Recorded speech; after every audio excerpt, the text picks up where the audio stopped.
하세요. 자, 안녕하세요. 함께 사자 팟캐스트 시청역 2번 출구 정치부 드디어 세 번째 공개 녹음 녹화입니다. 네, 오늘 일주일 만에 저희가 다시 찾아왔는데요. 오늘 다시 국회 474호 함께 농성촌 국회 출장소 장안의 의원실에서 3회차 녹음을 시작합니다. 옆에 변함없이 소장 장안의 의원님, 네, 옆에 장안아입니다. 상황실장, 예, 박내구입니다. 박내군 상황실장님 나오셨습니다. 예, 박수 한번 주세요. 아, 저희가 장안의 의원님이 이제 계속 바쁘시고 그래가지고 사실 녹음 스케줄을 계속 꺼내시는 바람에 오늘 지금 이 꼭두 새벽에 금요일 꼭두 새벽에 지금 녹음을 하고 있습니다. 오늘 이 방송을 이제 진행하는데 오늘은 특별히 특급 게스트를 한 분 모셨고요. 어느 분이요? 예, 오늘 좀 잠시 후에 공개됩니다. 그래요? 예, 굉장히 바쁘신 분인데 이분들이 꼭두 새벽에 여기까지 모셨고요. 그다음에 저희 지난주에 여러 가지 일들이 있었잖아요. 저희 방송 못하는 동안에 저희 방송을 그래서 못한 거예요. 그죠? 너무 바빠가지고. 특히 지난주 오늘 무슨 있었는지 기억나십니까? 바로 이 시간인데요. 네, 국회 앞에서 예. 삭발신을 한씩 들어가는 그렇죠. 거죠. 그래서 문재인 그 일주일밖에 안 된 거예요? 일주일밖에 안 굉장히 오래된 것 같아요. 진짜 머리 문재인 아프다. 신분이, 강동규 회장이, 문재인 신분이 등등 강정과 서울에서 예. 25명이 동시에 삭발을 하고 그때 생각하면 지금도 진이 막 빠지는 그죠? 게 그날 장안의 의원님 엄청 아유. 우시고 그날 진짜 사회자가 사회 잘 봐가지고 뭐 울면서 막 했잖아요. 통인동 리코더셨나? 그렇죠. 거기 또 우리 이태원 우리 선생님 덩실 넬라 판타지와 덩실님의 참여대 이태원 선생님의 넬라 판타지와 함께 핫바단식 농성 시작을 했었고요. 제가 그래서 조금이나마 웃을 수 있었던 거예요. 네, 그 영상 꼭 보셔야 되는데 함께사 농성촌 동영상 방에 가면 그때 그 영상을 볼 수 있습니다. 둥그리님께서 올려주신 거. 그래서 2박 3일 동안 문재인 시민하고 노숙농성 하면서 박노 선생님 하루 주무셨죠? 네, 하루 잤습니다. 네, 비닐 덮고 그냥 침낭차려 주무셨는데 전 자리가 없어서 못 꼈어요. 아 그래요? 아니 네. 장안의 의원님 오시면 자리 비켜드리려고 준비하고 있었는데 김소연 노동대 대통령 후보는 오셔가지고 저희 자리 금방 비켜드렸는데 제일 좋은 침낭 드리고 네, 대통령 후보시니까요. 양보하겠습니다. 그래서 결국에 어쨌든 해군기지 예산이 이제 대선으로 넘어가게 된 거가 거의 확실시 보이죠. 네. 그래가지고 완전히 확실시 됐고, 네, 확실시 됐고. 법사위가 마지막 상임위에서 예산 다루다가 또 합의에 못 이르고 그냥 자빠졌습니다. 그래서 진짜 대선으로 그리고 모든 이제 상임위가 해군기지 예산뿐만 아니라 국방의 많은 예산들이 네. 이제 넘어갔어요. 그래서 네. 일단은 그게 다가 절대 아니지만 네. 일단 한숨은 돌린다. 국회 상황에서 물론 이제 강정에서 계속 24시간 공사가 되고 있고 싸움하고 있지만 그리고 또 지난주에 우리가 방송 쉬는 동안에 대선 후보 토론회가 있었잖아요. 예, 그렇죠. 있었죠. 예. 그거 어떻게 보셨어요? 재밌게 봤어요. 그래서 쌈딱처럼 이렇게 몰아붙이는 거 이정희도 봤고. 정말 이정희도 감사했습니다. 봤고요. 저는 예. 정말. 그래요? 다들 속은 시원했다. 근데 닭강정 마사오 이런 얘기를 공중파를 통해서 진짜 많은 사람들이 모르고 있었거든요. 결정적으로 네. 특히 청년들 20대, 30대는 그러니까요. 솔직히 말하면 박정희 전 대통령에 대한 기억이나 이미지 같은 게 아예 없는 경우가 네. 있어요. 그렇죠. 부정적이든 긍정적이든 뭐가 있어야 되는데 지금 투표권은 있지만 전혀 없고 박근혜가 소위 독재자의 딸이다 이런 거에 대한 전혀 감이 없는데 많은 20대들이 그 후에 되게 엄청나게 온라인으로 검색을 했다고 해요. 무슨 소린가? 전두환 전 대통령한테 6억을 받은 건 또 뭔가? 그렇죠. 아까 지금 경황이 없어가지고. 예, 아니 그런 것들도 좀 많이 몰랐었나 봐요. 사람들이 그걸 통해서 더욱서 알고 그랬나 봐요. 아니 그 6억 받은 부분은 기성세대 5, 60대 분들도 되게 새롭게 예.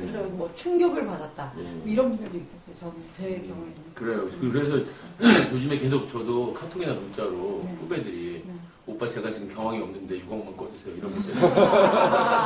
맞아요. 예. 그래서 경황이 없으니까 6만 원만 보내주세요. 이런 문자들이 오는데 어쨌든 그리고 나서 또 어제 드디어 극적으로 네. 또 그 중구 우리 함께 사자 농성촌에서 100m 떨어져 있는 달개비에서. 또 달개비. 전 진짜 좀 짜증난 게 네. 그렇게 하면 조금만 걸어와서 그러게 말이에요. 그럼 진짜 돼도 됐지 뭐가. 근데 그게 이렇게 와서 우리 농성촌에 이제 들렀다가 하고 거기서 용산 참사 유가족도 만나고 네. 쌍인단도 노동자도 네. 만나고 우리 이러면 같이. 뭐 이렇게 하면은 문재인 후보 그 선거에 악영향을 미치나요? 아, 제가 보기에는 그죠. 그냥 아니, 지나가다가 잠깐 이렇게 들리는 것처럼 네, 들러서 같이 정말 나는 이런 사람들하고 지나가다가 강정 기뢰다 이런 혈안을 내가 나중에 대통령 되면 내가 혹시 풀겠다. 그렇죠. 이런 그렇죠. 것도 한마디 해주고 그러면 더 붙는 거 아닌가요? 아, 우리 그때 그 공약인지 정치 질문했던 거에 답변은 사실 그 뭐라 그럴까요? 그 100% 만족은 못하지만 그래도 어느 정도 그 실망하지 않을 정도의 대답들을 다 줬단 말이에요. 그 용산이라던가 우리 그랬죠. 스카이 지상주사도 문제, 만들고 스카이 문제 다 그랬는데 왜 안 오나? 답답합니다. 어쨌든 오늘부터 우리가 그렇게 이상한 이상한 짐승들이. 전국구 프로시리콘 전국구 프로시리콘 아, 네. 진짜 힘이 안 좋아서 그런가. 네. 아, 조선일보가 인정한 사람은 여기 네. 없고 지금 용성천에 있습니다. 저기 여기 홍기영 대학문에 선생님. 있습니다. 네. 예. 그래서 오늘 이런 얘기를 하기 위해서 네. 진짜 바쁜 게스트분을 한번 모셨는데요. 이분이 또 시간이 많지 않으셔서 네, 네. 저희 짧게 이분 이야기를 좀 들어봐야 됩니다. 네. 이분 아마 제가 아는 대한민국 변호사 중에 가장 바쁜 변호사 중에 하나가 그렇죠. 아닐까. 그래요? 그런데 제가 아는 변호사 중에 제일 돈을 못 버는 변호사예요. 그렇게 못 버는 일로 굉장히 바쁘신 분이에요. 그래요. 국회 토론에 이렇게 포스터 많이 붙잖아요. 네. 여기 게시판 안에 한번 포스가 10개 붙으면 5개는 그 저분 이름이 성함이 올라오죠. 들어있어. 저는 진짜. 왜 그러시는지 모르겠어요. 온갖 문제 전문 변호사. 온갖 문제 전문가. 여러 가지 문제도 아니고 예, 온갖 문제 오랫동안 전문가. 있었던 대형 부펌에서 독립해가지고 지금 더 이제 어려운 삶을 명세로펌으로. 명세로 만드셨는데 뭐 돈 벌기는 포기하겠다는 얘기죠. 우리가 너무 좋아하는 변호사 활동가예요. 우리 박주민 변호사 모시겠습니다. 아, 박수로 박주민! 모시겠습니다. 이렇게 하시는군요, 방송. 박주민 변호사님 진짜 오늘 아침 일찍 바쁘신데 약속도 미루고 와주셨어요. 고맙습니다. 감사합니다. 인사 좀 해주세요. 고맙습니다. 예, 지금 뭐 너무 부끄럽습니다. 예, 이렇게 칭찬을 해주시니까 예, 방송들 다 이렇게 하시는구나 이런. 이 칭찬으로 들으셨다니 다행이네요. 뭐죠? 예, 우리 어떻게 우리 박명 선생님하고 박주민 변호사님은 잘 아시죠? 예, 잘 예. 알아요. 성이 같으시네. 아, 성이 같은 박 선생님. 그럼 뭐 박근혜도 잘 알아요? 사람들 성 같다고? 다 같은 박씨 아닙니다. 이게, 예? 이 어떤 성에 대한 그러네, 저는 한이 그러네. 외쳐내시는 거예요. 네, 죄송합니다. 저도 뭐 박근혜가 윤리한 나라 그래가지고 네. 명하면서 세례명을 지어버릴까 생각하고 있는데 네. 장하나 의원님도 세례명이 윤리한 나라는 네, 얘기했어요. 네, 맞습니다. 그리고 대한민국 국회에 단 2명이 윤리하나가 박근혜 후보와 장하나 의원인가요? 한 분 더 제가 찾아냈어요. 찾아냈습니까? 배재정 의원님 윤리한 아, 남자. 박재정 의원님 네, 네. 천주교 신자 진짜 많네요. 예. 그렇죠. 국회의원 중에 천주교 신자들은 잘해도 진짜 잘 될 것 같은데 좀 잘하세요. 네. 박 변호사님한테 좀 뭐 우리가 왜 모셨어요, 박 변호사님을? 저를 왜 오라 그랬어요? 대부분 왜 오라는지 모르고 옵니다. 예, 그래서 제가 사실은 정치부에서 모신 첫 번째 게스트인데 네. 이번 대선에 대해서 얘기를 지금 하려고 저희는 정치부는 모이고 있어요. 그래서 박 변호사님이 지금 보시기에 오늘까지 어젯밤까지의 이 대선 판도 사실 박근혜 후보가 뭐 유리한 걸로 여러 가지 여론조사에서 나오고 있는데 지금 관심 많으시죠? 대선. 예, 뭐 사실 뭐 저도 좀 편하게 지내고 싶어서 앞으로 대선에 대해서 관심이 많은데 요즘에 나오고 있는 보도들 보면은 내년부터 5년을 편하게 과연 지낼 수 있을까 이런 고민이 좀 많이 들죠. 예. 대부분의 사람들이 다 그럴 겁니다. 예. 그래서 어떤 점에 그 관심이 좀 많으세요, 원래 박 변호사님은? 후보들의 공약이나 이런 걸 좀 유심히 보시는 것 중에서. 제가 보는 뭐 공약 같은 경우 주로 이제 그 민주화 뭐 이런 부분에 관련된 공약들을 많이 봅니다. 그러니까 국민들이 정말 주인이 될 수 있는 제도들을 누가 더 얘기를 많이 하느냐 그런 것들을 많이 보거든요. 뭐 민주화라고 하면은 뭐 여러 가지가 있을 수 있겠죠. 뭐 경제 민주화도 그 중에 하나고, 그 다음에 뭐 사법 절차나 이런 것을 개선해가지고 국민들이 좀 더 사법 절차에 영향력을 행사할 수 있다거나, 또 정치 제도에서 국민들이 어떻게 하면 좀 더 많이 참여할 수 있는가 이런 부분에 대해서 좀 많이 보고 있습니다. 그러면요, 여기 이번에 검찰 개혁 관련해서 이렇게 안이 나오고, 예. 그래서 지난번에 이제 그 TV 토론에서 얘기했잖아요. 박근혜 후보가 낸 거와 문재인 후보가 낸 게 차이가 있단 말입니다. 예. 상설 특검하고 저쪽에 상설 뭐 감찰인가요? 뭐 예. 이런 거에 대해서 한번 평가 좀 해주시죠. 지금 이걸 보시는 분들 가장- 그 차이가 잘 뭔지 모르겠어요. 가장 큰 부분은 지금 말씀하셨던 건데요. 그러니까 지금 문재인 후보는 고위공직자 비리 수사처를 설치하자고 주장을 하고 있고, 고비처. 네, 고비처. 예, 중수부를 폐지하고. 예, 네. 중수 폐지는 근데 이번에 발표한 거 똑같아졌습니다. 같았어요. 똑같아졌고요. 원래는 이제 박근혜 후보는 중수 폐지 반대했었는데 하도 이제 그 추문들이 많이 나다 보니까 중수 폐지를 하겠다 자기도 그렇게 얘기했고, 중수부 페이지는 입장이 똑같아졌습니다. 근데 아직까지 아직까지 다른 부분은 뭐냐면 고위공직자 비수사처를 설치하느냐 마냐 이 부분이 지금 현재 가장 다른 부분을 보여지는데요. 문재인 후보는 아까 말씀드린 대로 고위공직자 비수사처를 설치해서 이제 수사를 만들겠다, 판사나 검사 등에 대한 수사를 하도록 하겠다라고 얘기를 하고 있고, 박근혜 후보는 이제 그 감찰을 강화하고 상설 특검을 만들어 놓겠다 이런 것으로 뭐 검찰의 비리라든지 이런 것들은 할 수 있다라고 지금 얘기를 하고 있습니다. 감찰이나 상습 특검은 검사에 의한 검사의 감찰이죠. 그렇죠. 네, 그래서 그 부분이 제일 한계인 거죠. 그렇죠. 그래서 감찰이라고 하는 건 또 내부 조직을 관리하는 하나의 방편이기 때문에 우리가 이제 정리해 줍시다. 그러면 그 감찰이라고 하는 거는 검사가 검사의 검사. 지혜를 네. 갖다가 그거 못 믿겠네. 그래서 이번에도 그 왜 검찰 이형 최재경 되겠어요? 검사 그 감찰을 했는데 아무 문제 없다. 그러니까 아무 문제 없다. 그런 식이죠. 그 문자로 막 이렇게 부인하라고 막. 그 감찰을 저 같은 사람한테 맡기면 잘할 수 있지 않아요? 아, 그럼요.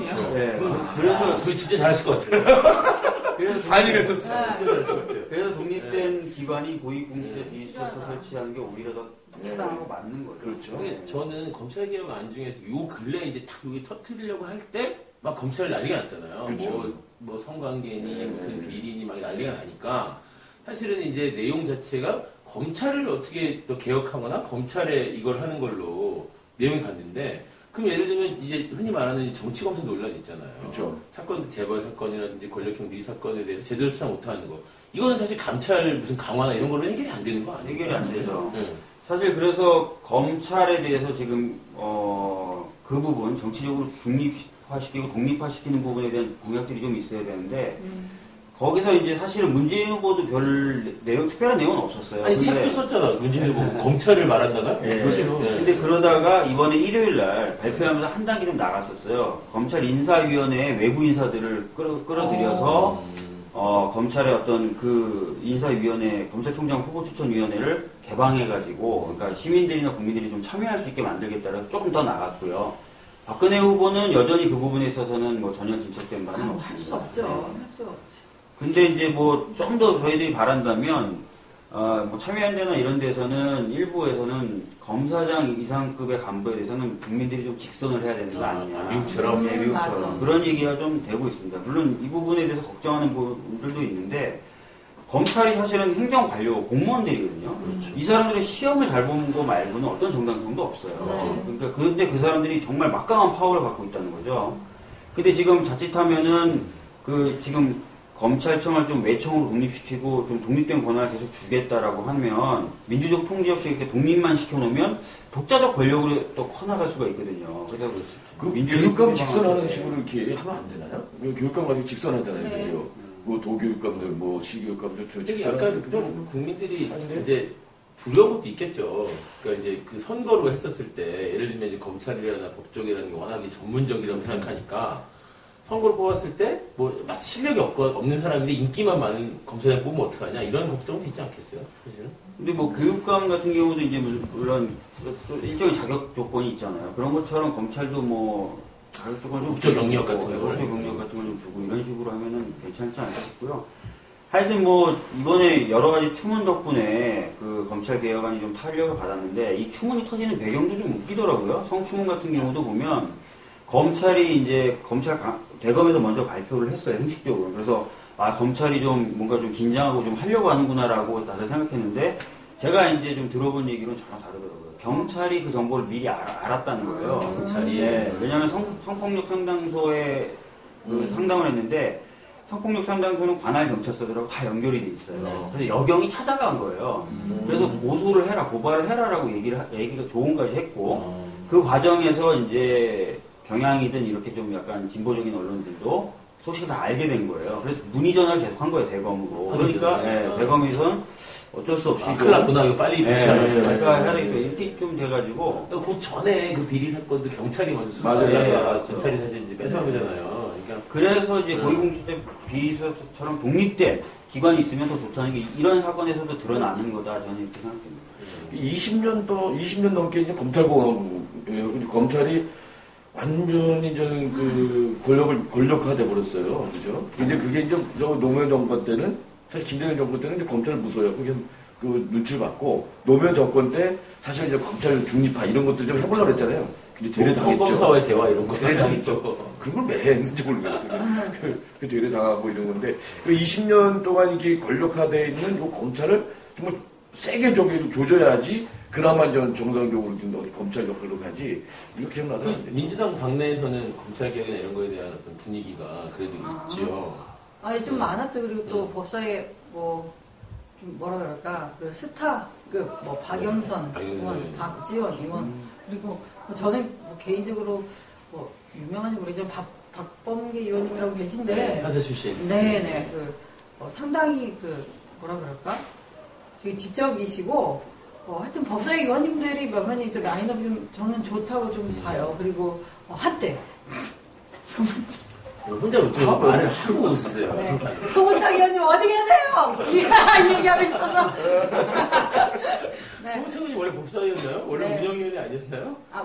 그 겸임. 겸임으로. 그래서 갑자기 네. 그 국회 수첩에 있는 법사위 의원님들 그 순서 그래요? 읽어보다가 띠디 송호창 의원님. 우리 송호창 의원님 우리 방송에 매회 출연하시네요. 그러게.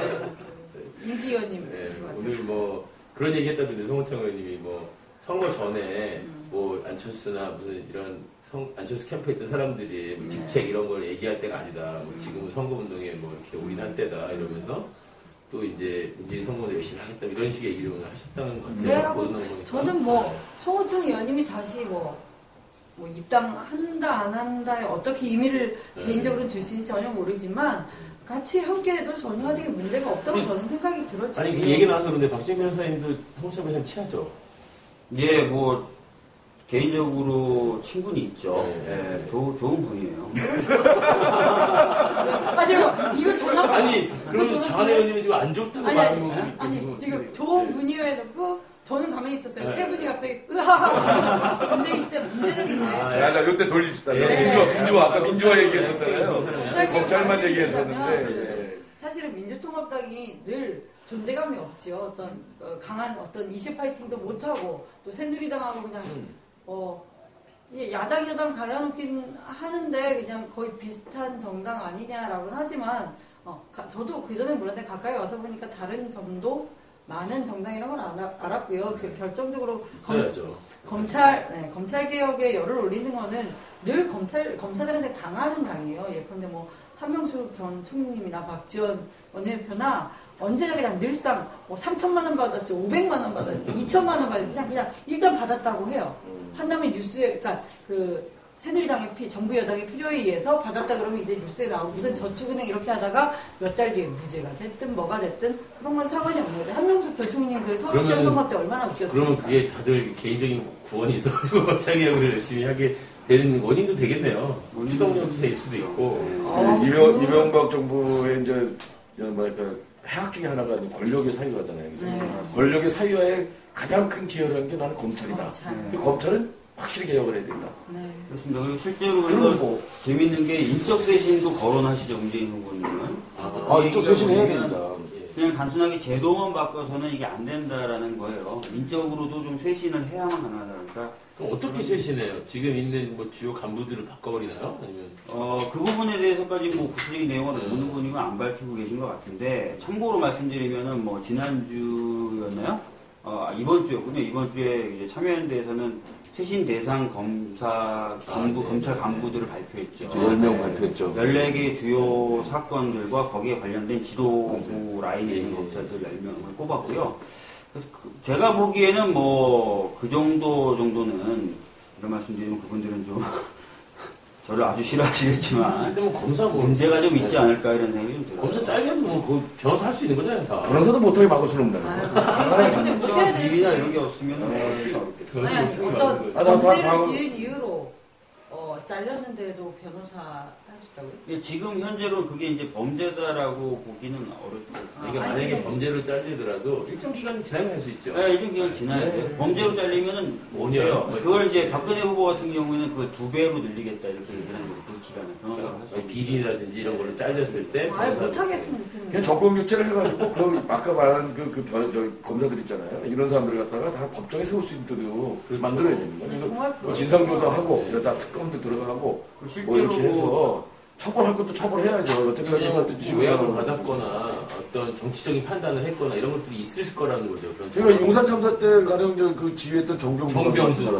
이 사람 봐요. 딱 이거 당일날 그 용산 참사 일어났는데 그 유가족들이 내 남편이 죽었는지 안 죽었는지 확인도 안 된 상태에서 강제 부검시키는 거예요. 하면서 했던 얘기가 뭐냐면 신원이 확인 안 돼서. 그리고 실현하게 수 있는 여러 방법이 있는데 기자들이 물어봤더니 법적으로 아무 문제 없다. 그러니까. 검찰은 이거 이 변사 사건에 대해서 부검 실시 지시를 하는데 유가족 동의 필요 없다. 이렇게 그냥 선언을 해요. 그렇죠. 이런 검사가 그리고 그 다음부터 계속 승승이 한 거죠. 예. 그게 법적으로 가능한 거예요?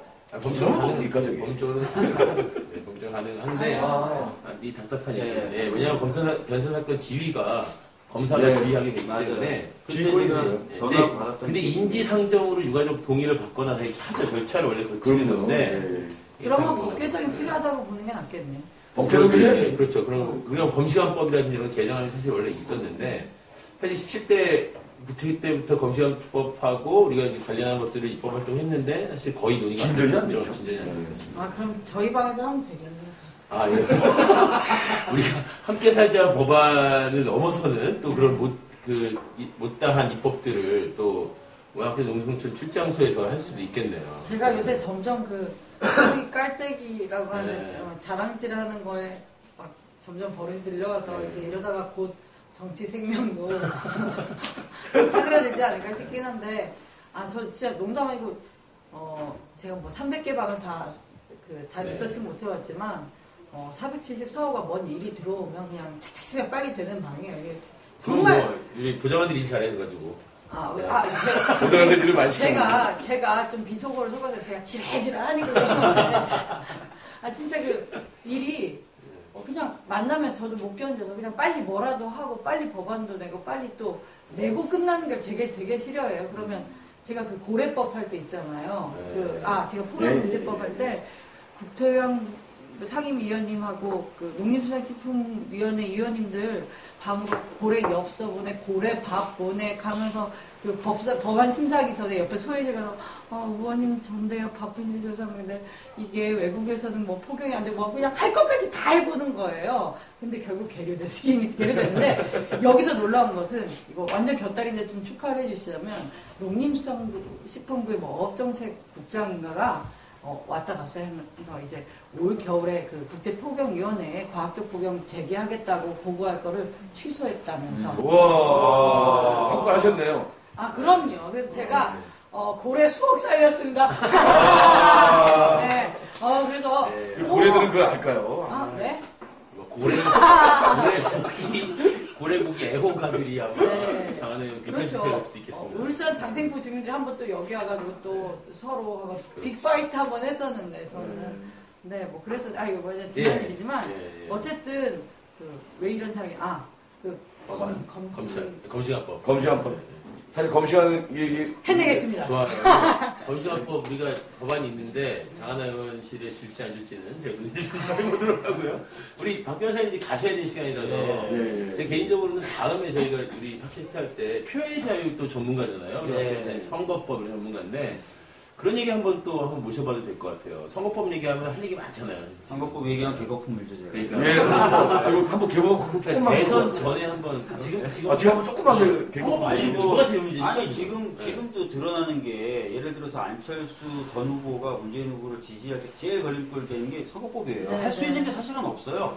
그러니까 유권자들이든 국민이죠. 국민이 뭔가 선거 시기에 좀 더 많은 의사표현과 또 정보 교류가 이루어져야만 올바른 선택을 할 수 있는데 욕도 하고 칭찬도 하고 이래야 다 해야 되는데 사실상 할 수 있는 게 없도록 만들어 놓은 게 선거법이고요. 그래서 사실 이 선거법의 내용을 좀 많이 고쳐야 제대로 된 선택을 할 수 있다. 국민들이. 그래야 또 선거에 또 관심이 많아지고 또 투표율도 높아지겠죠. 근데 그런 것들이 전반적으로 부족한 선거법입니다. 나중에 기회 되면 뭐 등등등 해서 좀 이야기 좀 많이 한번 해보도록 하겠습니다. 네, 대한민국의 선거법 그렇게 뭐 뭐뭐 빼곤 다 해도 된다가 아니라 이것도 하지마 저것도 하지마 저것도 이렇게 그렇죠. 규제 이런 네.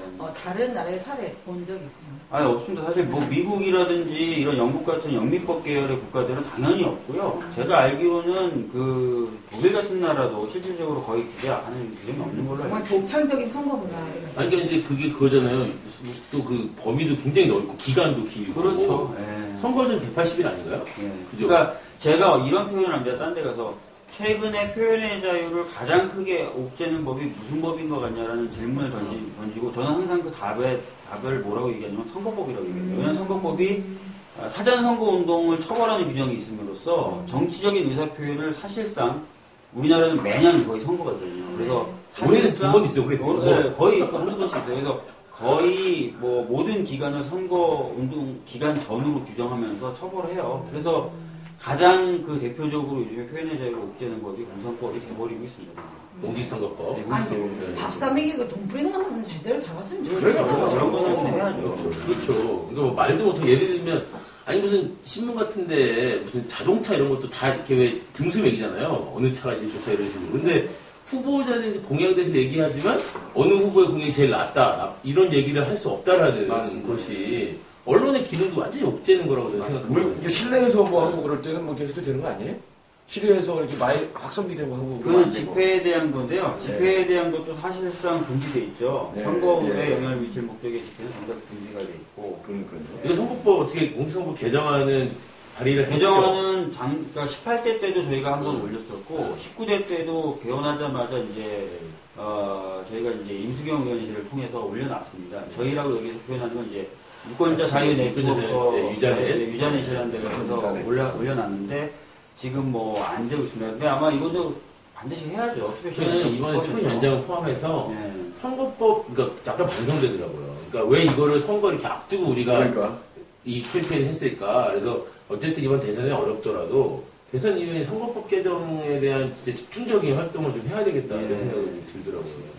네, 그리고 어쨌든 이거 몇 달인데요. 그 공천법 개정하면서 선거 비용 좀 많이 좀 낮춰줬으면 좋겠어요. 쓸 수 있는 돈의 상한선을 많이 낮춰야지. 안 그러면 가난한 사람 평생 선거를 그러니까 정치를 못해요. 그렇죠, 그렇죠. 네? 미국이 이제 슈퍼팩이라는 제도를 폐지하면서 이번이 이제 제한으로 선거운동 기금을 쓸 수 있는 방식이 됐는데 미국이요. 미국이요, 미국. 아니, 그래서 미국이라도. 60억 달러가 들었다고 그러더라고요. 아니 이번 미국이라도 거가. 그거면 안 되지 않아요? 60억 달러가 이번 선거에 들었어요. 그러네, 진짜. 아니, 이건 실제로 이렇게 되는 거죠. 그러니까 돈을 많이 끌어오고 돈이 많은 것도 너가 나라를 이끌 수 있는 능력 중에 하나다라고 보는 거죠. 사실 그렇게. 완전 자본주의적인. 그러다 보니까 이제 사실은 그 돈이 많아야 되고 돈이 많아야 되다 보니까 그렇네. 대부분 금융자본에 의해서 네. 지원을 받는 후보들이 유리한 그런 어떤 상황이 됐다 그러더라고요. 이번에 롬니가 이렇게 많이 따라붙었던 이유 중에 하나도 월가에 돈이 엄청나게 들어갔다. 그렇죠, 그렇죠. 예, 예. 좋아요. 그럼 우리 본 변호사님, 오늘 일단 지금 보내드리고, 다음에 한 번 더 선거법의 편의자 얘기를 한 번 더 한번 모시도록 하고요. 예. 마지막으로, 매주 매주 오라니까요? 오시면 안 돼요? 제가 이러면 귀한 척하는 막 많은데. 변호사한테 선임료를 줘야 돼요. 매일. 그래서 마지막으로 이번 대선 12일 남았는데, 한마디로 뭐 이런 방송 들으시는 분들께 한마디만 해주신다면. 그러니까 저는 이런 생각을 좀 해봅니다. 이번 선거가 다른 분들도 그런 얘기 하시고요. 우리나라가 막말로 얘기하면 좀 거칠게 표현하면 남미형 국가로 가느냐 유럽형 국가로 가느냐의 분기점이 될 수 있다고 생각합니다. 그러니까 되게 경제 민주화가 중요해진 시기이고요. 그다음에 국민 참여가 보장된 정치 제도를 만들어야 될 그런 중요한 시기입니다. 그래서 그런데 그 큰 역할을 할 수 있는 후보를 당연히 밀어야 될 것 같다는 생각이 들고요. 지금 이거 보시는 분들도 그런 관점에서 후보자들을 좀 다시 한번 생각해 보셨으면 좋겠습니다. 그냥 고정관념을 너무 갖지 마시고 그런 측면에서 다시 한번 좀 고민을 해봐 주셨으면 합니다. 예. 준비된 여자들 일단 보내놓고 내가 뭐. 예, 준비된 여자들 친구들 오늘 장하나 의원이 하겠습니다.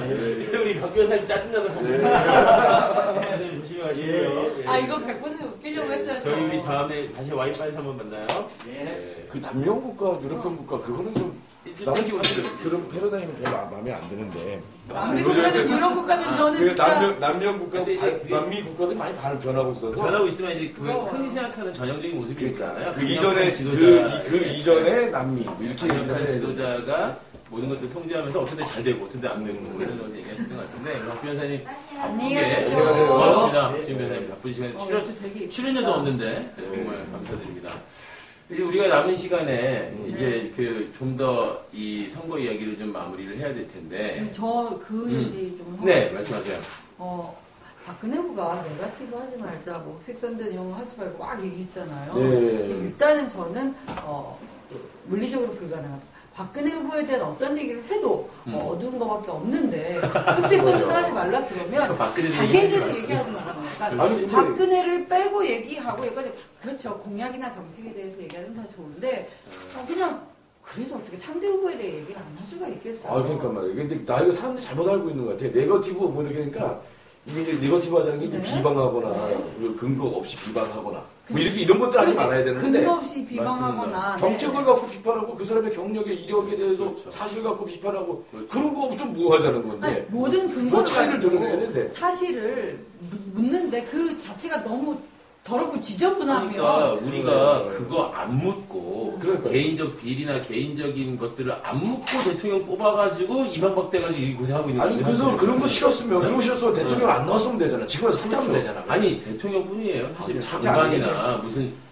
차관급 이런 자리만 올라가도 인사청문회 이런 데서 다 이렇게 그렇죠. 까발려지는 거 아닙니까? 근데 그거 자체를 네거티브라고 이렇게 말을 하면서 그렇죠. 그거 자체가 저는- 언론 보수 언론 자체가 맞아요. 지금 몰아가고 있고 여론이 그렇게 가고 있는데 네거티브가 아니라 거기 좀 말리지 말았어야 돼요. 정말 네거티브한 삶을 사신 것 같아요. 너무 짜증나는 게 요새 한겨레하고 시사인에서는 왜 그 박근혜 일가에 정말 그 영화보다 더 영화 같은 그 죽고 죽이는 그 돈을 둘러싼 그런 게 나오잖아요. 그러니까요. 진짜? 그 살인 사건들도 네, 있고 네. 있잖아요. 그 박근영 그 여동생의 남편 신동욱 씨를 박지만이 뭐 살인교사했고 뭐, 서부터 그 사인- 살인교사 할 때는 뭐 유촌 동생인가 또 이렇게 그러니까요. 했는데 그 유촌 동생이 사실 그것도 의혹이 굉장히 많은 거예요. 이게 수사가 제대로 안 하고 서둘러서 작동되는 경향이 있거든요. 이게. 저는 그 뒷얘기 들었어요. 모 진짜요? 모 기자한테 들었는데 아까 그래서 이런 거 폭로해줘야 됩니다. 이런 거. 아니 네. 거기서 이제 네. 흉기에 15번인가 이렇게 찔려서 네, 그렇다고 죽은 그러죠. 유촌 동생하고 네. 또 그 후에 목을 매단 그러니까 범인으로 추정되는 거기도 또 유촌 동생인가 유촌이에요. 그러니까 또 서로 친척이에요 다. 근데 그랬는데 이제 경찰이 목 매단 이분도 자살이 아니다. 이거 하고 둘러싼 게 지금 광진구에 우리가 그런 의혹이 있다 이거죠. 여기서 의혹이라고 분명히 얘기를 해줘야 돼요. 경찰이 말하죠. 네. 예, 경찰 입에서 나온 의혹이 있다. 근데 의혹이 이게 있다. 조기 종결된 거 정말 맞고요. 그러니까요. 근데 이 암초에 있는 게 저희가 뭐 유경재단 뭐 정수장학회 하고 이런 식으로 우리가 소위 작물로 분류되는 그 재산만 2조 8천억으로 보통 얘기돼요. 언론에서 3조 정도. 근데 그 안에 광진구에 뭐 얼마나 큰 땅인지 모르겠지만 금세력이 땅이 있답니다. 근데 그게 공시지가는 그 정도일지 몰라도 실제 뭐 개발 이익이라든가 이래서 현대가에서 완전 노린다는데 그게 4조쯤 된다고 해요. 그러니까 우리 그렇죠. 뭐 재산 계산할 때는 공시지가 있겠지만 4조가량 광진구 땅이 있는데 광진구도 그러니까 건대 있고 그러는데 요새 엄청 많이 개발돼서 사실은 전 같지 않잖아요. 그래서 거기를 뭐 현대에서는 되게 매입하고 싶어하고 했는데 아파트도 많고. 그 4조짜리 땅 가지고 지금 이렇게 죽고 죽이고 난리라는 겁니다. 그 소유 그것 때문에. 근데 뭐 이런 얘기를 못하죠. 흑색 선전이라고 하고 네거티브라고 하는데 저는 뭐 예를 들면 이제 다원시장 선거 때 뭐 나경원 후보 1억 피부과 뭐 이런 거 있었잖아요. 그렇죠. 사실 이제 그런 것들이 사실 이제 그 근거가 없이 나온 얘기는 아니란 말이에요. 실제로 물론 사실관계는 나중에 뭐 밝히고 있는 중이겠지만 이제 수사를 하고 있고. 그래서 저는 수사도요? 그럼요. 그것 때문에 그 주진우 기자가 계속 검찰에 불려다녔잖아요. 근데 이제 그런 얘기를 저는 아까 선거법 얘기 나왔지만 그런 얘기를 했어. 시사인 아까 그래서- 박근혜 일가 응. 주지. 그래서 아니면 아니라고 자기 소명하면 되잖아요. 그렇죠. 네. 그죠? 예. 그래서 밝히면 되잖아요. 예. 근데 그런 거 자체를 못하게 하고 그런 것들을 다 법률적으로 걸어버리고 하는 거는 실제로 선거 시기뿐만 아니라 전반적인 이 한국 사회의 표현 자유가 너무나 억압돼 있다라는 생각이 들어요. 결국은 그냥 그 기득권을 보호하겠다고 하는 사람들이 똘똘 뭉쳐있는 이런 거잖아요. 이번에 이제 박근혜 진영 보세요. 거기 이제 보수라고 하는 것들 다 붙어버렸어요. 그죠? 네, 정말 환영합니다. 이번에 다 저거 했어요. 민낯을. 오늘 경향신문 봐야 되는데 민낯을 드러냈어요. 거기에 이렇게 딱 진영을 꾸려놨는데 네. 지금 뭐- 가만히 있으라 진짜 아니, 가만이야. 자료가 없으니까 좀 생각나는 대로 외워보자면 네. 일단 김영삼 전 그러니까 그렇지, 대통령이고 김영삼, 이회창. 이회창 거기가 어디 이인재, 대표죠? 김종필도 붙어있죠. 김종필이 이인재도 자민련. 있었죠. 네. 이인재 자유선진당의 이인재고 아니죠. 이인재 그거 선진통일당이에요. 이창. 이회창이 선진통일당. 자유선진당, 이인재 선진통일당, 하나가 새천년 민주당 하나갑도 있죠. 리틀 DJ 하나가 한강옥도 있죠. 한가고 그 민주통합당 미쳐서 날뛰는 김지아도 있습니다. 김지아. 김지아 그 양반은 정말 좀 안쓰럽더라고요. 김지아 선생은 91년에 그러고 나서 진짜 문단에서 쫓아냈어야 되는데 내가 그렇게 그 운동판에 있는 그 선배 그룹들 다 탓이에요. 다 정말 열받아요. 좋은 게 좋은 거더라고 말이야. 어떻게 그런 소리들을 지금 하고 백나천 선생은 가만히 왜 자꾸 까는 거야 도대체 김지아는. 자 이제 그게 되는데요. 네. 그래서 저쪽은 이번 거기도 굉장히 이제 위기감 같은 게 있는 거예요. 이재호도 있다. 이재호는 원래 이재호가 심지어 경선된 독재자의 딸이다. 맞아요. 그래놓고 왜냐면 이재호는 자기가 박정희 때 감옥 가고 그랬으니까. 그러니까 근데 이제 대승적인 관점에서 가서 참 대승 좋아하네. 근데 진짜 이 지형이 진짜 왜 뭐 그런 얘기 별로 저도 하고 싶지 않은데 진짜 과거 세력이야 다. 과거와 이 현재나 어떤 미래의 대결인데 정말 어떻게 하나가 그 전 의원까지 이렇게 어떻게 그렇게 갈까요? 신기할 정도로. 그러니까요. 이게 이제 정치하는 사람들이 그게 정치에서 스포트라이트 받고 중심에 서 있다가 좀 뒤로 물러나라고 하거나 이제 소외돼버리면 또 나를 써줄 때, 나를 세워줄 때 찾게 되나 봐요. 제가 이회창 전 대표라고 해야 되나 이창 씨. 이창 씨, 그 선거 떨어지고 이창 씨 그다음에 뭐 일화 같은 건데 그 후에 또 무슨 당을 만들었나 뭐 해가지고 나왔잖아요. 그때 만든 게 자유선진당이고 그 다음에 또 어디 하여튼 그랬는데 왜 저랬을까? 우리 다 그러면 뭘 또 더 하려고 저걸 만들고 나왔는데 다들 얘기가 늘 자기 가면 몇십 명이 오셨습니까? 문 열어주고 차 문 열어주고 밥 먹을 때 그런 대우받는 하다가 처음에 집에서 이렇게 하루 이틀 쉬면 좋다 한대요. 이틀을 못 버티고 하대요. 그러니까 어디 여의도에 사무실 하나를 열고 가서 앉아서 그래도 누가 찾아오고 어디 밥 먹으러 식당 가면 오셨습니까? 사인해 주세요. 이거를 못 끊어가지고 제가 뭐 장하나 님이 나중에 저렇게 되면 진짜 우리가 같이 놀아줄게요. 우리 그 정치인 놀이 같은 거 약 올려주세요. 그러면 사람들 많아서 장하나천 국회의원님이다 이러면서. 근데 이제 그 여권 쪽은 박근혜 쪽은 다 결집하잖아요. 다 결집하고 너무 똘똘 뭉쳐. 있는 것까지 너무 있는 거 없는 거 옛날에 과거 어떻든 요걸 먹든 어쨌든 다 모인단 말이야. 그러니까 그걸 통해서 박근혜 정권을 만들어내면 자기도 좀 뭐가 있겠다고 이제 하는 거겠죠. 진짜 이게 박근혜. 그래서 완전히 이게 기득권이 확 굳어지는 이거예요. 그렇죠. 이명박 다음에 이게 이제 확 굳어지는 이런 거. 또 그 사람들 한 자리씩 다 해야 될 거 아니야. 또 박근혜 진행되고 대우해줘야 될 거 아니에요. 그런데 여기 이제 이쪽에 그 야권 쪽은 그렇게 결집하는 이런 모습들이 아직 보이는 거예요. 아니, 지금 그래서 어제 그렇게 회동하고 뭐 전폭 지지 선언하고 이제 뭐 오늘부터 유세를 한다니까. 오죽 내가 답답하면 내가 거기 국민연대에 내가 멘토단으로 들어갔어요. 공동 발의자시잖아요. 제안도 했어요. 제안자시잖아요. 나 이런 거 안 했었거든요. 아니 우리가 지금 문재인 걱정하고 살아야 되는 그러니까 우리가 바빠죽게 했는데 지금 좀 알아서 좀 잘해야지 말이야. 진짜. 맞아, 개고장이 맨날 날라오는데. 그래서 지금 우리 다음 주에 방송할 수 있지 없을지도 몰라요 우리 지금. 그런데 농성촌도 안 와봐. 짜증나 진짜. 어저께 달개빈치에 옆이었잖아. 둘이 같이. 거기 지금 세 번째 온 거야. 세 번째 왔지. 아니 근데 우리 뭘로 보고. 그나저나 우리 한국사들 농성촌 다음 주 12일 날 이제 청룡 대집행 철거한다고 개고장이 날라와 있습니다. 그게 저희가 거부했더니만 붙이고 갔어요 바다에다가 이렇게. 우리가 그거를 생중계를 한번 해볼까요? 그 철거? 철거작 12일 날. 철거 안 당해야 되죠. 철거하러 오면은 생중계 해야지 해야 되고. 아침서부터 갑니다. 그거 만약에 근데 거기 본부가 철거되면 우리 다 출장소로 이사 와야 되겠네. 당연하죠. 그런 게 어딨어요? 국회 출장소로 이사 올까요? 대학문에서 비닐을 깔고 자요. 여기 따뜻하고 좋은데. 눈도 많이 오는데 왜 그러세요? 비닐 깔고 자야 돼요. 이게 비닐 깔고 문재인 노선철 사사자. 문재인 시민님 이틀 사사자. 주무셨잖아요. 비닐 깔고. 예. 그러니까 다른 사람들도 다 이제 못한단 말 못합니다. 못합니다. 문재인 시민님이 뭐 70 노구를 이끄시고 그렇지. 또 이틀을 몸도 아프고 주무셨는데 다른 사람들이 춥다는 소리 뭐 이제 할 수 없죠. 만약에 철거되면 이거 갑니다. 근데 이제 그 특이한 게 뭐냐면 안철수가 어쨌든 안철수 씨가 지지한다고 선언했는데 오늘도 지지율에 변동이 없어요. 오히려 지금 박근혜 후보가 저는요. 네. 지금 이게 요 상태로 좀 조금만 조금씩만 올라갔으면 좋겠어요. 너무 한 번에 확하지 말고. 네, 조금씩 하면서 그래도 야 이거 안 되겠구나 하는 사람들이 좀 위기감을 가져야 그런 된다. 정신이 있죠. 또 이랬으면 좋겠어요. 근데 지금 이게 10일밖에 안 근데 남았는데. 그게 이대로 해서 네. 투표까지 이어진다면 네. 걱정이죠. 근데 이게 가능성이 높은 게 사실은 지금 보름 전, 열흘 전 정도의 지지율은 사실 그대로 가는 확률이 높거든요. 네. 사실은. 그래서 테이프 좀 갖고 갈게요. 예, 지금 테이프를 교체하신다고 해서 저희가 강지원 같은 데가 올라오는 이유가 있는 거지 지금 뭐냐면은 해도 돼. 예. 다시 네, 테이프가 하겠습니다. 들어왔어요. 아니 이거 지금 이 온라인에 자, 지금 이제 여론조사라는 건 100% 믿을 수 없죠. 믿을 수 없어요. 통계라는 게 원래 거짓말 위에 통계가 있다. 원래 이게 네. 통계학자들의 정설입니다. 그게 근데 연출을 안 봐. 이게 지금 우리 그 리얼미터 이게 이제 JTBC잖아요. 이게 중앙일보에서 만든 그 왜 여론조사 기관인데 오늘 조사한 게 발표한 게 박근혜 후보 48.9, 문재인 후보 40.8이에요.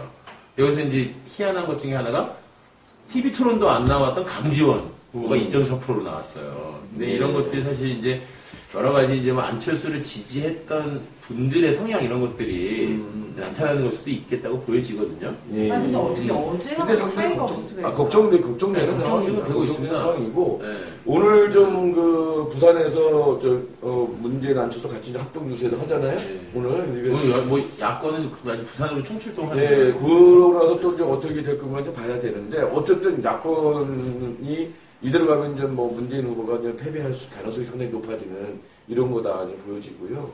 그러면 좀 이게 상당한 걱정이 되는 거죠. 근데 이건 좀 네. 다른 기사인데 네. 이거는 안 전 후보의 적극 지원 시 대선 후보 지지도 이런 거 있잖아요. 네. 단서를 달아서는 그렇죠. 0.6%포인트 차이 이렇게 좀 나오거든요. 이거는 한국경제신문에서 0.6% 차이 그다음에 매일경제에서는 1% 차이 뭐 이런 식으로 나오고 있는데 어쨌든 안 전 후보가 오늘 아까 부산 유세를 필두로 얼마큼 적극적인 지원을 네. 하느냐 한번 좀 두고 봤으면 좋겠고요. 근데 사실은 근데 사실은 이게 일이 이 현실이 하기 안타까운 쉽네요. 거죠. 사실은 그렇죠. 그래하기 너무 쉽네요. 안타까운 안철수 씨가 적극적으로 지지하냐 안 하냐에 따라 사실상 지금 명이 달려있는 것으로 보이잖아요. 그러니까 어디 가서 뭐 내려면 농성촌이든 어디든 가가지고 뭐 누구를 만나 이런 게 좀 중요한 게 아니고 사실상 문재인 캠프나 문재인 지지 쪽에서는 안철수만 바라보고 있는 상황이다. 이게 말이 안 되는 거 네. 어떻게 평생에 단 1초도 진짜 남을 위해서 살아보지 않은 아까 말했듯이 그냥 그 사조 몇 조 되는 그 검은 돈에 온 일가가 그렇죠. 서로 사투를 벌이고 마약을 하고 그 더러운 그런 이력을 가지고도 대통령 후보로 나온다는 자체도 저는 너무 넌센스인데 일단 나왔던 그 모욕적이죠. 살인 맞습니다. 독재자의 딸과 뭐 제가 잘은 모르지만 뭐 선배님이나 여기 박명 선생님한테 들은 바로 참여적인 5년 공직에 있기 전에 그래도 뭐 인권변호사로서도 활동을 했었고 뭐 여러 가지 조작감점 사건이나 제가 그건 사실이니까요. 엊그제는 그 이석행 그 민주노총 전 예, 그 위원장님이 예전에 80몇 년도 84년도 본인도 그 노동동 하기 초창기 경남 이쪽에서 자기도 변호를 받아본 적이 있다는 거예요. 네, 그런 많이 인연이 있다면서 있겠죠. 그러니까 그럼요. 뭐 일했던 분하고 심지어는 특전사. 나 특전사 얘기 좀 그만했으면 좋겠어요. 진짜 말이야. 짜증나. 왜 특전사 문재인을 해요? 인권변호사 문재인을 하면 되지. 그런데 공식 공보물 책자에도 그게 있습니다. 진짜. 문재인 후보가 옷 입고 얼굴에 이거 검은 칠하고 그러니까요. 특전사 병사하고 문재인 저기, 이렇게 있는 기사 있어요. 그러니까 저는 안 보고 걱정하지 말라고. 저는 뭐 문재인 후보 탓이 아니라 문재인 후보 캠프에 정말 의문 제기를 많이 하고 싶어요. 저게요. 그 선거운동 동선도 그렇고. 진짜 저거 노란 잠바부터 저거 진상규. 아니, 너무 촌스러워서 그거 됐고. 근데 심지어 많은 국민 여러분들께서 유권자들께서 문재인 후보가 과거에 인권 변호사할 때 이런 잘 몰라요. 진짜 모릅니다. 알 수가 없죠. 그걸 다 알고 있다고 생각하는 것 같아요. 캠프는. 근데 저 정말 네거티브 하지 말자 그러고 지금 시간도 12일인데 뭐 박근혜 뭐 어두운 과거는 제가 열심히 깔 테니까요. 그런 거 말고 문재인 후보는 어떻게 살아왔는가? 그리고 그러니까 문재인 후보는 그럼 국민들에게 어떤 비전을 제시할 건가? 저는 어제 무슨 처음으로 민생 공약 발표하면서 안문 회동 때문에 묻히긴 했는데 이제 진짜 선거 전이다 하면서 민생이 새 정치다 이런 얘기를 좀 했거든요. 그때 저는 그제서야 좀 마음에 와 닿았는데 그때 제가 막 기억나세요? 그 메모 적어서 신기름 2년 전에 떼토스 해달라고 새정치하면서 뭐 당지적으로 내려라 막 이런 거또 혼탁한 싸움인데 그게 아니라 어떻게 가난한 사람들 길바닥에 나앉은 우리 농성촌이라든가 그런 사람들 어떻게 해줄 건가 그런 걸 해결하는 게 새정치지 뭐 딴 새정치가 따로 있다고 저는 안 봤거든요. 맞아요. 네, 그래서 인생의 새정치다 좋네요. 네. 인생이 정치다. 민생이 새정치다. 새정치다. 네. 저는 사실은 문재인 캠프에 제가 뭐 문재인 캠프 선거운동도 아니고 지지자 뭐 또 아니지만 사실 비판적 지지를 할 수밖에 없는 상황이 돼 있죠. 바꿔야 되면 안 되니까. 그러니까 하지만 아주 몰려서 하는 진짜 비판적 지지. 이 선거 전에 있어서 전술이나 전략에 있어서는 솔직히 얘기하면 박근혜 캠프한테 사실은 뒤지고 있다고 봐요. 아니 저는 이런 지지율 차이도 거기 원인이 많아요. 엄청 긴 합니다. 선거는. 저는 심지어 새누리당 야구장가 이뻐요. 빨간 마우라도. 아니 뭐 빨간 분 여의도에 가면은 요즘 빨간 마우라 폭탄 세일 5,000원 이게 엄청 많이 팔고 있어요. 근데 이제 이게 걱정 또 되는 게 뭐냐면 이 어쨌든 이제 세대 투표가 되잖아요. 그렇죠. 근데 이제 무슨 요가 있냐면 여행사에서요. 19일 이전부터 이벤트 상품을 엄청 내놓고 있어요. 19일까지 가는. 19일 이후는 이벤트 그게 없어요. 여행사에서. 이것도 커플 이벤트가 이거. 이게 이때만 그런 게 아니라 그전에도 있었어요. 그래서 그 얘기 듣고 한번 들어보니까 여행사마다 무슨 패키지로 뭐 하는 게 엄청나게 많은 거예요. 거기에 젊은 층들이 대거 이거는 저는 처음 듣는 얘기인데. 근데요. 노인층에서는 그때 그거 하면 없어요. 안 가요. 그래서 상품도 안 내놔. 젊은이들만 가는 거구나. 이게 진짜. 그래서 이 이명박 대통령의 그 평생의 멘토가 세준 그 여행사의 최신일이었나 봅니다. 진짜 그게 여행사도 사이트 한번 조금만 보세요. 뭐 많이 볼 필요도 없어요. 진짜 19일까지 이벤트가 엄청나게 많아요. 그래서 뭐 할인도 해주고. 이게 진짜 젊은 분들이 투표 정말 많이 하러 나오셔야 되는데 이게 진짜 투표 뭐 이렇게 안 하는 것도 권리다 이렇게 얘기하시는 분들도 계시긴 한데 사실 지금은 그럴 때가 아니에요. 지금 이 박근혜 후보가 대통령이 된다는 거는 그냥 단순히 무슨 어떤 뭐 여당 이기고 보수당 이기고 이런 문제가 아니에요. 이건 진짜 정말 절체절명의 일입니다. 이거는 정말 이해할 수가 없는 지지율이 지금 나오고 있는데 어쨌든 이 문제에 대해서 남은 열흘 동안 진짜 문재인 캠프와 문재인 선거운동하시고 우리 장하나님 포함해서 진짜 열심히 국민들 만나시고 하셔야 된다고 생각합니다. 예, 저는 뭐 오늘부터 이제 SNS를 통해서 투표에 참여하는 캠페인을 시작했습니다. 투표 많이 하러 가자는 말밖에 없는 것 맞습니다. 같아요. 맞아요. 그래서 투표 많이 오늘 제가 어제 후배들을 만났는데 우연히 만나서 식사를 했는데 걔네 회사가 안 쉰대요 19일날.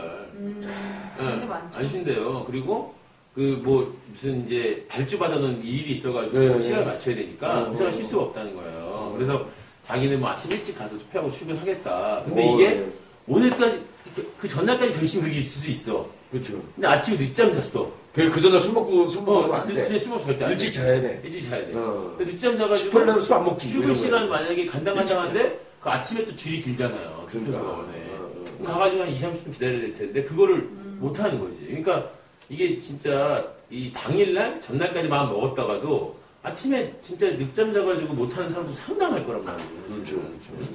그러니까 투표 시간 연장이 반드시 돼야 되는 일이었는데 저는 정치권이나 시민운동 전체가 반성해야 될 게 왜 투표 시간 연장이라는 키워드를 그동안에 우리가 이야기하지 못했었던 거에 대해서 너무나 안타까워요. 근데 이제 10일인데, 이제 10일이라는 건 절망적인 것만은 아니잖아요. 몇 번의 계기들이 좀 있을 수 있어요. 있어야죠. 있어야 됩니다. 이제 안철수가 적극적으로 이제 지원을 하고 있으니까 그런 것도 있는 거고, 물론 좀 문재인 캠프에서 좀 보다 더 이제 적극적으로 새정치 내용을 만들어 놔야 돼요. 저게 과거고, 뭐 미래라고 얘기하면 과거도 미래라고 하는 건데, 그냥 우리는 미래다 해갖고 안 되는 거잖아요. 이거 미래의 정치는 뭐다라고 이제 하는 것들을 보여줘야 되고, 아까 그 민생 얘기하는 뭐 이런 것들처럼 해야 되고, 이번에 이제 2차 토론이 이제 월요일로 잡혔잖아요. 네. 토론 좀 잘해야 됩니다. 그리고 토론에 서 너무 점잖게 존재감이 없어요. 예. 또 가서 네거티브 안 하겠다. 이렇게 이거여서 또. 이번 12월 10일이죠? 그날도 이성희 후보가 나오나요? 꼭 나오셔야 됩니다. 이분들이 진짜 이게 저 토론 잘 짜야 되는데 저격수. 이정희 후보가 주도하는 토론회가 돼버리면 사실 문재인 후보한테는 득이 될 건 없다고 봐요. 아니 근데 문재인 후보가 만약에 좀 더 그러니까 물론 생방송이었나요? 네, 그러니까 그랬겠지만 저는 좀 뭐랄까요 묘를 살려서 이정희 후보가 사실에 입각한 팩트를 잘 공개를 해줬잖아요. 네. 근데 그걸 그냥 관망만 할 게 아니라 거기서 이정희 후보가 저렇게 열변토한 이유를 알 것 같아요. 왜냐면 뭐 언론 환경도 안 되고 그래서 많은 국민들이 저 진실을 모르고 있어서 얼마나 답답하셨냐 공감한다 하지만 오늘은 뭐 외교통일 안보가 그랬으니까 이거에 충실하자 이런 식으로 그냥 한마디로 점잖게 하지만 이정희 말이 맞았다. 이렇게 그냥 딱 얻어놓고 그래야 되지. 이 강하나 의원 잘하네. 이 센스가 있으시네. 정말이야? 어쨌든 아니 지금 요즘에 문재인 TV라고 또 밤에 밤 11시에 또 진행하세요. 진짜요? 인터넷 방송을. 오, 그런 것도 해요? 진행하시고 그러니까 그래서 우리 팟캐스트에 소홀한 거예요 지금. 사실. 아니 전혀 그게 아니라 거기는 그건 매일 한다는 거죠? 근데 우리는 일주일에 한 번 하는 것도 안 하고. 아니 밤 11시 아니 이것도 오늘은 빠지고 내일 빠지고 그런데 그러니까 정당에서는 아니라 거기서는 제가 문재인 후보를 정말 사랑하는 캐릭터로 요만한 어떤 아쉬움도 말 못하고 안철수 후보 역시도 사랑하는 캐릭터로 너무 고맙습니다 막 이러는 정말 답답한 나날을 보내고 있습니다. 여기서는 이런 말 하면 어디서 해. 어쨌든 또 TV 토론 얘기 나와서 묻는데요. 이게 그 그린 포스트 코리아라고 이제 그 우리 같은 환경 덕후들이 보는 이런데 그 환경 주제가 방송 통해서 빠졌다. 그래서 아까 우리 청룡한 그 보좌관님도 지금 아침부터 이렇게 해놓고 환경 주제 하나도 없어요? 토론 주제? 1, 2, 3차는 이게 그 선관위 산하의 중앙선거방송토론위원회에서 정한 거고 국민들한테 이렇게 여론조사를 해보니까 환경 문제에 대한 관심이 제일 적어서 뺐다. 그런데 사실 4대강이다.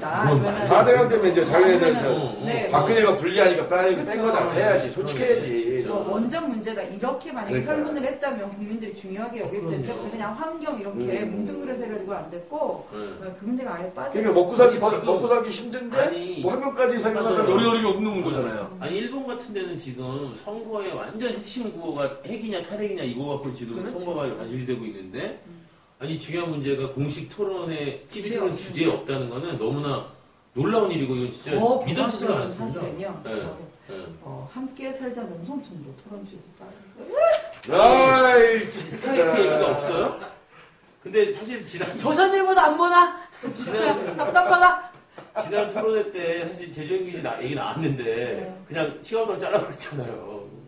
그래가지고 쌍용차 문제 뭐 얘기. 그러나 다카키 마사오에서 저는 충분히 해군기지 문제는 정권 교체가 됐느냐 마느냐에 따라서 사실 인력으로 할 수 있는 일과 아닌 일이 갈리기 때문에 저랑 저희 방에 그 평화정책 담당하는 이보라 비서관 요새 만약에 선거 조금만 잘못되면 해군기지 싸우기 너무 인력으로 힘들지 않겠냐 해서 우리는 공군기지 계획이 나오기도 전에 공군기지 반대 대책위원회를 선빵을 까는 그래서 공군기지 싸움은 이기겠다. 제주에 공군기지 절대 안 돼. 꼭 할 겁니다. 이런 예가 없었죠. 공군기지 계획 발표 전에 공군기지 반대 대책위원회 나오고 미래를 보는 정치. 그럼요. 미래를 대비하는 정치. 우리는 그럴 거예요. 우리가 그거 딱 손에 놓고 너네 이거냐 근데 니네 공군기지 계획 내나 안 내나 보자고 그러나 멋있겠죠. 멋있겠죠. 그거 상임 진짜. 고문으로 근데 그런 일은 없어야지. 그러니까 선거가 박근혜 후보가 됐을 때 얘기잖아요. 지금 그죠? 그런 일은 없기를 바랍니다. 지금 제가 막 인터넷에 올라온 뉴스 한겨레 뉴스인데요. 예. 그 리얼미터의 이택수 대표가 이제 문재인 지지율이 당장 한 2% 정도 3% 오를 거다. 대선 판세는 어차피 이제 가까이 가서 박빙 좁혀질 것 같다. 그리고 이제 김종배 씨가 이렇게 얘기했어요. 시기 놓쳤다 안철수. 그 효과가 반으로 줄어들었다. 예. 사실 이 말이 맞는 것 같은데 거기 뭐라 했냐면 또 오늘 아침 신문에 대신에 20대의 마음은 움직일 수 있을 거다 이런 얘기를 했고 그다음에 그 요즘에 텔레비에 굉장히 많이 나오는 이철희 씨 드문 정치 전략에서 어디서 나타난 사람인지 모르겠는데 이 사람 굉장히 많이 나오더라고요. 3시간에 오늘부터 써왔어요. 근데 이제 판세 역전시킬 정도가 아니다. 안철수의 합류가 여전히 이런 얘기들인데 뭐 저는 이게 뭐 지금 잘했니 못했니 시기가 빠른 늦은 이런 얘기 할 때가 아니라 저는 안철수 씨와 안철수 씨 그 캠프에 있던 유능한 사람들 많잖아요. 실제로 똑똑하시고 일 잘하시고 이런 분들이 지금이라도 이제 그동안에 뭐 불쾌했던 거 서로 감정 싸움했던 거 이런 것도 진짜 딱 좀 그럴 시간 없어요. 딱 열흘만 이거 접어두고 그 진상규명은 선거 끝나고 네가 잘했니 못했니 한번 대싸움 한번 해도 되는 거야. 되니까. 다 접어놓고 나중에 하자. 네, 다 접어놓고 지금 선거를 올인하셔야 됩니다. 제가 지금 진짜 민주당 당원도 아니고 진짜 문재인 후보 뭐 지지하는 사람도 아닌데 저도 그렇습니다. 저도. 우리 함께도 농성촌에서 밥 먹고 술 마실 때마다 맨날 문재인 떨어질까 봐 걱정해요. 이게 지금 말이 되냐고. 왜 우리한테 이런 걱정을 시키냐고 지금. 사람들이요. 박근혜 힘. 박근혜 힘이지. 아니 이제 사람들이 이제 그 이번에 이제 겪어봤잖아요. 이명박을 우리가 노무현을 막 씹는데 그 거기서는 씹어도 뭐가 좀 얘기가 통할 수 있거나 뭐 얘기라도 뭐 듣는 척이라도 하는 이유와 이명박을 봤잖아요. 이명박은 그게 뭐 웃는 거야. 무슨 말을 하든 여론이라는 얘기 뭐 자주지대보다 온통 없고. 그 영화 제목이 있는 데가 악마를 보았다. 그런 느낌. 이병헌. 그 악마는 항상 디테일이 숨어 있거든요. 이게 이미지로 해갖고 이게 이거 어떻게 하지? 이거 이미지로 이렇게 해갖고 박근혜가 이렇게 하잖아요. 맞아요. 그 이미지 뒤에 숨어 있는 악마를 드러내야 돼요. 빨간 마우라 뒤에 지금 숨어 있는 그 악마의 본성을 봐야 되는데 저는 그거라도 드러내야지. 뭐 과감하게 얘기할 수 있습니다. 박근혜 씨가 대통령이 되는 거는 진짜 뭐 이 나라에 더 이상 살 수 없게 만드는 일이에요. 물론 그래도 또 열심히 살아야 되겠죠. 하지만 진짜 그 좌절감과 절망감은 정말 많은 사람들을 정치뿐만 아니라 현실 사회에서의 어떤 삶의 희망을 잃게 만드는 수도 있어요. 이미 유신정권에서 어떤 가족을 잃거나 아니면 고문으로 피해를 받다거나 이런 분들한테는 사실 그 박근혜 만약에 그럴 리 없겠지만 박근혜가 선거에서 이기면 정말 그 살아서 두 번 겪는 그 어떤 죽음에 이르는 무효를 얘기할 수 없는데 정말 지옥 같으실 거거든요. 그런 일이 있어서 안 되고 벌써 역사가 평가했고 역사 교과서에 나와 있잖아요. 네. 우리 박대건 선생님도 잘 아시는 우리 이혁당 어머니들 같은 경우는 아마 박근혜 씨가 대통령이 당선되면 아마 이혁당 어머니 돌아가실 거예요. 제가 돌아가십니다. 진짜. 세상에 어떻게 그런 일이 용납할 수가 없는 일입니다. 그래서 안 됩니다. 자, 문재인 캠프와 민주당 그리고 문재인 캠프를 돕는 또 안철수 캠프였던 사람들 우리 장하나연을 비롯한 민주당의 모든 분들께 강력하게 요구합니다. 진짜 분발하셔야 됩니다. 지금 박근혜 후보가 쌍용차 새누리당이 대선 직후에 대선 후에 시기도 애매모호하고 진정성도 사실 의심되지만 어쨌든 쌍용차 국정조사 하겠다 이런 식의 어떤 발전된 안을 내놨어요. 이거는 사실은 우리는 그 평가나 이런 것들에 대해서 냉정하게 해야 되겠지만 선거 전략으로 봐서는 아주 좋은 전략을 내놨다.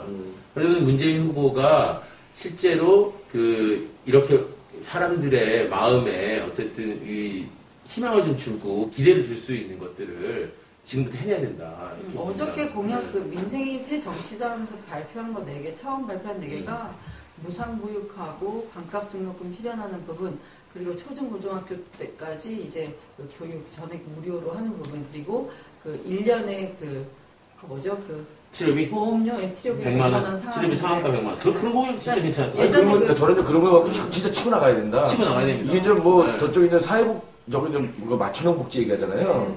그 맞춤형 복지 같은 경우는 박근혜 후보가. 그렇죠. 그거와 다른 여기 복지 얘기를 해줘야 돼요. 그리고 복지 포퓰리즘 얘기하고 이런 거는 진짜 개소리다. 왜냐? 저쪽에는 요즘 사회복지국가 이렇게 얘기하는 데들이 다 국민소득 일반불 이전에 우리 무상교육이니 무상의료 다 도입 있어요. 우리 2만 불입니다. 이거. 그리고 OECD 평균에도 9%나 빠져요. 9%나 빠지는 이런 거니까 이거 확실하게 밀고 나가자. 이렇게 가야 되는 거죠. 저기 이제 박근혜 후보의 맞춤형 저기는 예산에 맞춘다고. 그렇죠. 예산에 맞추고 입맛에 맞추고. 네, 조세를 걷어야 되는데 조세도 안 걷으면서 어떻게? 맞아요. 소득을 분위별로 나눠서 이렇게 한다는 건데. 그리고 아주 계급화시키고 계층화시키는 일이라고 저는 생각해요. 사실 그 일 자체가. 저는 그러면 더 혜택 받으려고 일 안 해버릴 거야, 진짜.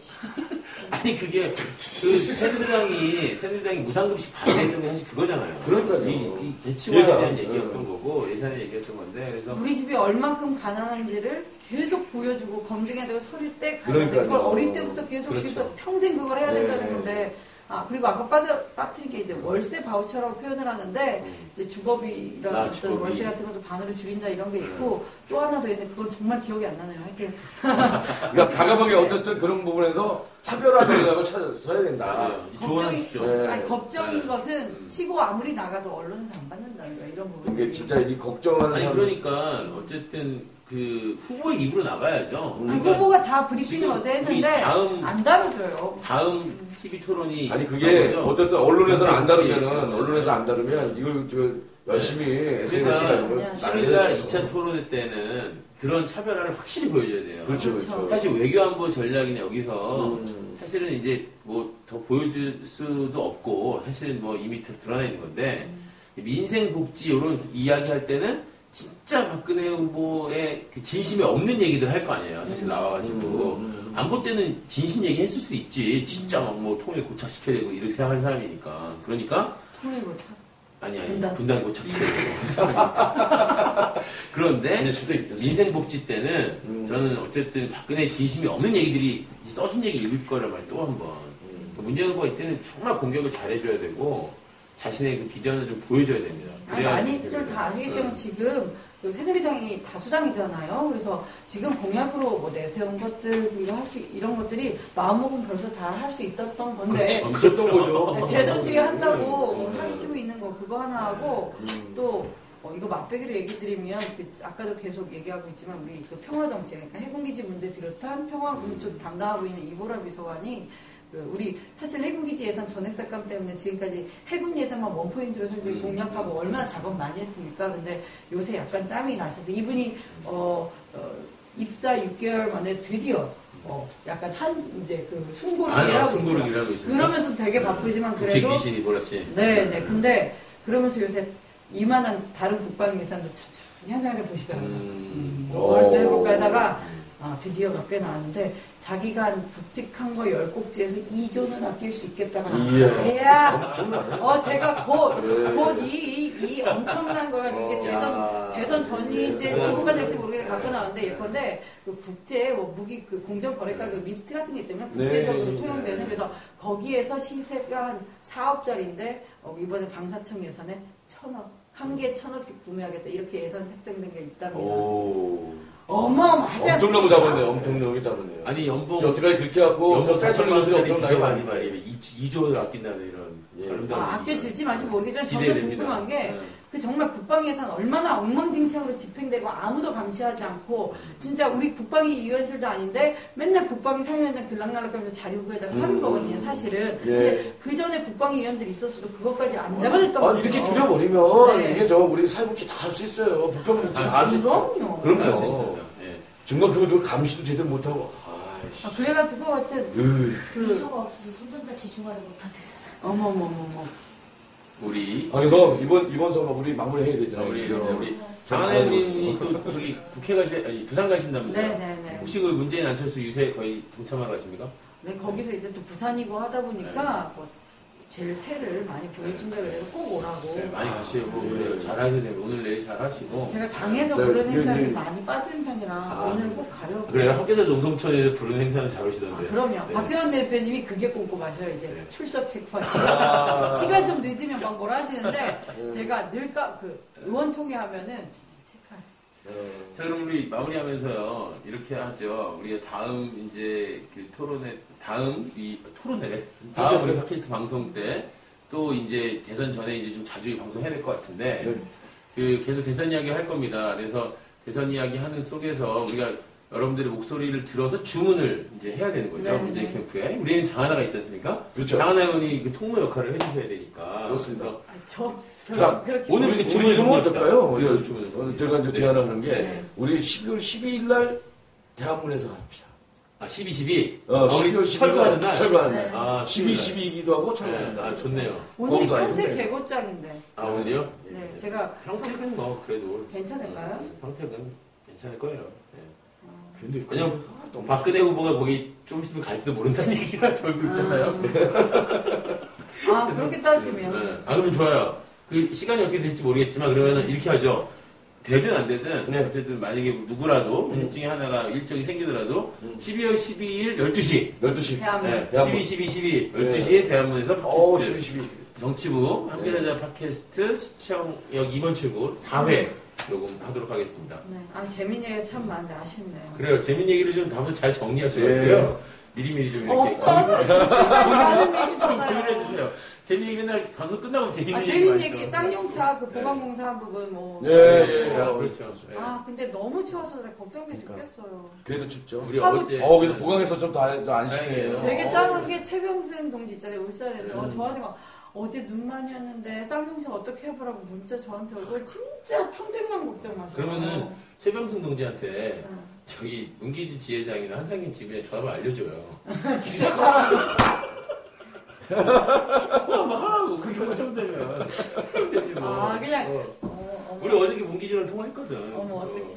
네. 자, 우리 말씀 나온 대로 고공에 계신 분들, 우리 또 얼마 전에 또 전라북도에도 지금 야구장 스탠드에 올라가 계신 우리 프로스원들 두 분 계신데, 포함해서 우리 유성기업의 홍정인 지회장 지난주에 만났죠? 네. 우리 울산, 평택에 계신 분들 진짜 건강하셔야 되고, 우리 승리에서 내려오는 날 얼마 남지 않았다라는 믿음 가지고 계시길 바라고요. 우리 12월 12일 12시 대한문에서 만나는 걸로 하면 될까요? 네, 자, 좋습니다. 그러면은 우리 할 얘기 많은 날입니다. 네, 오늘은 확실히 문재인 후보에게 주문했습니다. 민생 치고 나가십시오. 네. 민생으로 치고 나가서 달라진 걸 보여주십시오. 각을 세우십시오. 각을 세우기 부탁드립니다. 자, 그럼 우리 맨날 마칠 때 하는 거 있죠? 네. 함께해서 팟캐스트 하면 시청력 2번 출구 하고 마치는 것으로 하겠습니다.